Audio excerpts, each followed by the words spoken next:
Ayun, mag-reaction tayo dito kay magaling ito si General Sermonia yata, Sermonia. Magaling ito na pulis nung ko pa ito nadidinig kay Rapi Tulfo pag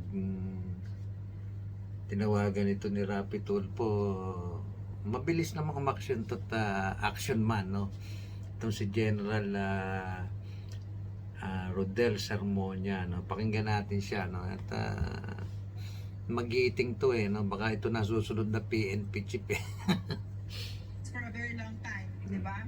At magkaibigan tayo, so gusto ko malaman ng taong bayan kung ano yung thoughts mo tungkol dito, yung tungkol sa pulis na nang-aabuso, at ano yung pangarap mo at hangarin mo para sa PNP when it comes to something like this. Do you want the Filipino people to be afraid of our defenders and our protectors, and what are your thoughts on this, General? Yes, sir. Go ahead.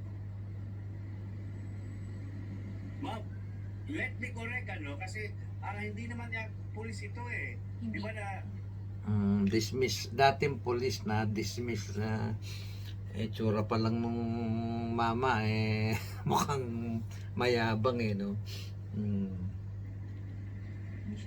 Pero but then again, pulis ka, government official ka, or civilian ka, ay hindi po, wala kang karapatan po na gamitin mo na pagmamalabis ang iyong baril, lalong-lalo na po kung yan ay lisensyado at may permit to carry ka outside of your residence. Kasi dapat po ay maging responsible owner ka po.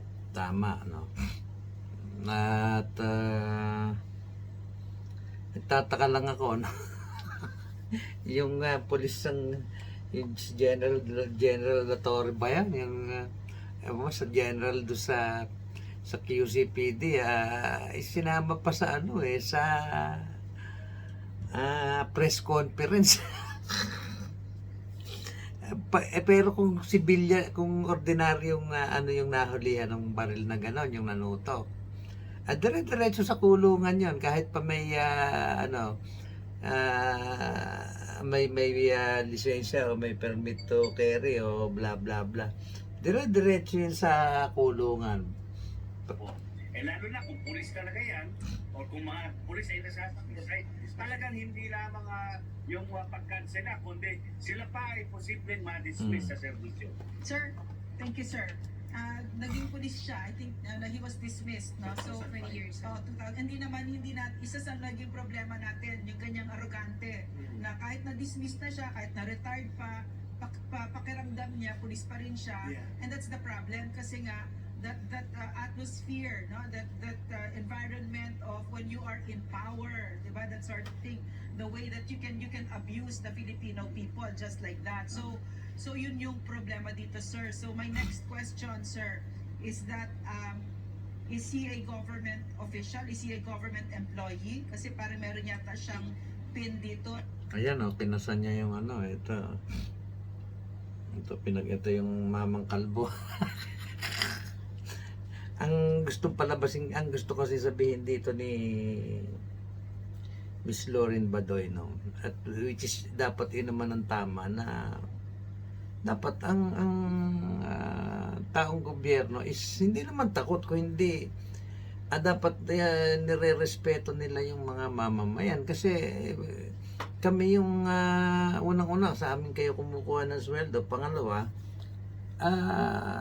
kami yung pinagsisilbihan nyo, pero ito hindi na nga ito pulis alam mo ba yung may culture pa siya na parang alam mo kasi sa Pilipinas, pag pulis ka o naging dati kang pulis, parang yung alam mo ba yung parang may lisensya ka na para mangargabyado ng kapwa mo. Yun yung kultura ng mga pulis na hindi maalis-alis sa kanila. Hindi ka mukha dito sa Hong Kong, minsan nakita mo nga yung pulis dito pinagulong-gulong nung isang mama, nung sibilyan.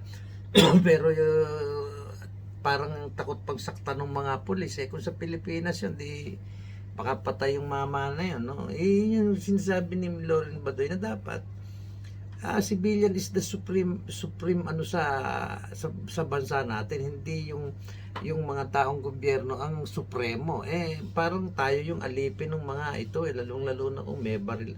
Katulad nitong kalbong matanda na to, nagagalit pat bakit daw siya nakawawa daw yung pamilya. Kung di ka ba naman tarantadong kalbo ka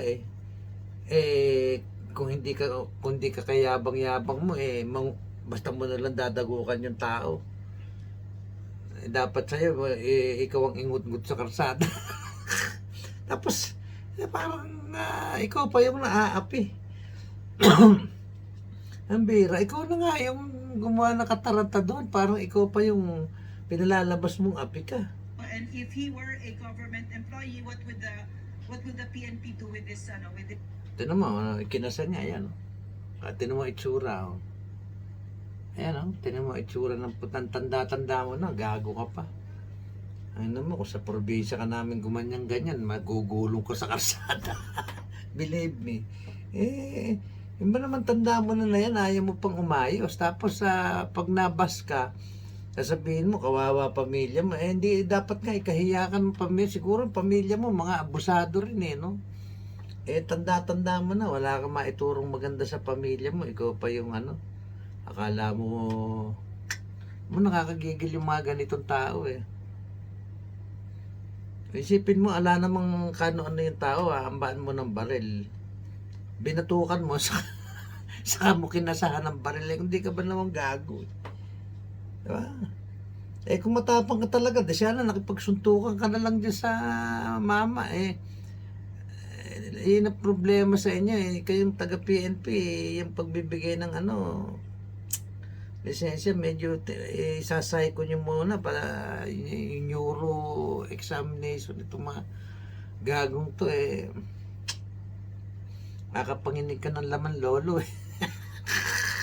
Sige. With this guy. Right, sir. Di mas lalo po siyang mananagpap kung government employee siya. Siguro kaya na-dismiss yan sa pulis ay dahil nagkasala.